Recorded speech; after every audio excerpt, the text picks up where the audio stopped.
Jamais sans la grâce, une dévotion matinale qui vous connecte à la pensée de Dieu et vous donne la provision du ciel au quotidien. Bonjour chers amis, chers internautes, chers téléspectateurs, nouvelle journée, nouvelle provision.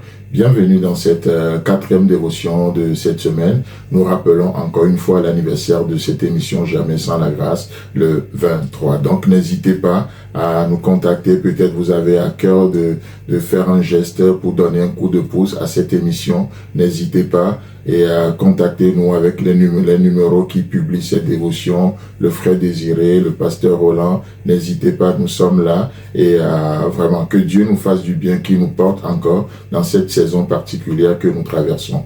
Seigneur, nous te célébrons, nous te louons. Merci, merci, parce que cette émission est une émission sainte. Pourquoi? Parce que ta présence y est. Nous te voyons au quotidien. C'est pour ça que nous désirons juste porter cette émission, parce que pendant 9 ans, au travers de cette émission, tu as porté notre foi, tu nous as supportés, tu as fait dans nos vies. Béni sois-tu, Jésus. Amen.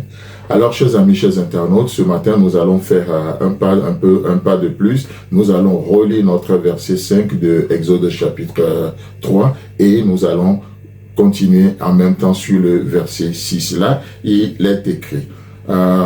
Et Dieu dit, n'approche pas d'ici, ôte tes souliers de tes pieds, car le lieu sur lequel tu te tiens est une terre sainte. Écoutez bien le verset 6 qui fera l'objet de notre méditation ce matin. Et il ajouta, je suis le Dieu de ton père, le Dieu d'Abraham, le Dieu d'Isaac et le Dieu de Jacob. J'aimerais juste m'arrêter là. Sur cette deuxième partie, Dieu va dire à Moïse, je suis le Dieu de ton père. Je suis, écoutez là, il va détailler la chose, je suis le Dieu d'Abraham, d'Isaac et de Jacob. Et pourtant, d'ailleurs c'est la première fois qu'on voit l'Éternel se présenter sous cette forme-là, n'est-ce pas, comme étant le Dieu générationnel, étant le Dieu d'Abraham, d'Isaac et de Jacob. Mais une chose qui me touche lorsque je médite, lorsque je pensais à cette histoire ce matin, c'est de voir que l'Éternel Dieu avait promis à Jacob que son nom ne sera plus Jacob, mais désormais Jacob sera appelé Israël. Mais pourtant, lorsque Dieu va se présenter quelques années plus tard à Moïse, l'Éternel va dire à Moïse, je suis le Dieu d'Abraham, d'Isaac et de Jacob. Pourquoi Dieu n'a pas dit, je suis le Dieu d'Abraham, d'Isaac et d'Israël? Mais Dieu a souligné, et je suis le Dieu de Jacob. Qu'est-ce qui se cache derrière cette présentation-là? Vous savez, en d'autres termes, Dieu veut dire que le Dieu, il n'est pas juste le Dieu de la meilleure partie de nous. Non, il n'est pas le Dieu de la partie qui réussit de nous. Il est aussi le Dieu de la mauvaise partie. En tout cas, ce que nous pensons ne pas réussir. Il est aussi le Dieu de ce côté-là.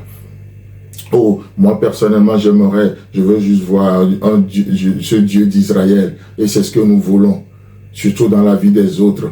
Mais Dieu dit non, je suis aussi le Dieu de Jacob. Ce côté qui n'a pas réussi dans leur vie. Ce côté que nous jugeons être un mauvais côté. Je suis aussi le Dieu de Jacob.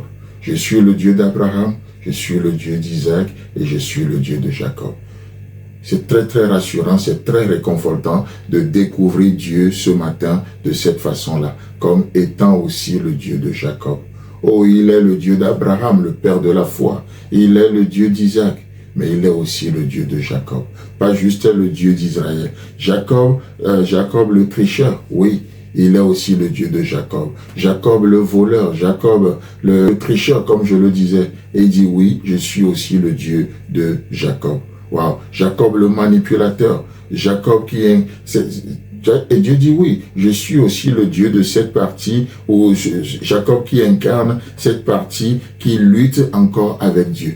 Et Dieu dit oui, je suis aussi le Dieu de cette partie de toi. Cette partie qui lutte encore contre Dieu, oh, qui se bat encore. Dieu dit, je suis aussi le Dieu de cette partie de toi. Je ne suis pas que le Dieu de la partie qui m'a accepté. Je ne suis pas que le Dieu de la partie qui a marché par la foi. Je ne suis pas que le Dieu du côté de toi qui a réussi. Mais je suis aussi le Dieu de la partie qui lutte contre moi. Je suis aussi le Dieu de la partie, cette partie qui incarne la rébellion parfois. Je suis aussi le Dieu de cette partie-là. Wow. Chers amis, chers internautes, Êtes-vous prêt? Êtes-vous capable à voir Dieu sous cet angle également? Le Dieu d'Abraham, d'Isaac et de Jacob. Pas seulement d'Israël, mais et de Jacob. Pensez à ça, que Dieu vous bénisse. Si vous avez aimé cette émission, parlez-en à vos amis. Parlez-leur du message de la grâce et de ce qu'il fait dans vos vies. Pour un sujet de prière, une question ou pour devenir partenaire, contactez-nous au 00229 94 75 80 20. Que Dieu vous bénisse et à la prochaine. En attendant, pensez avec Dieu.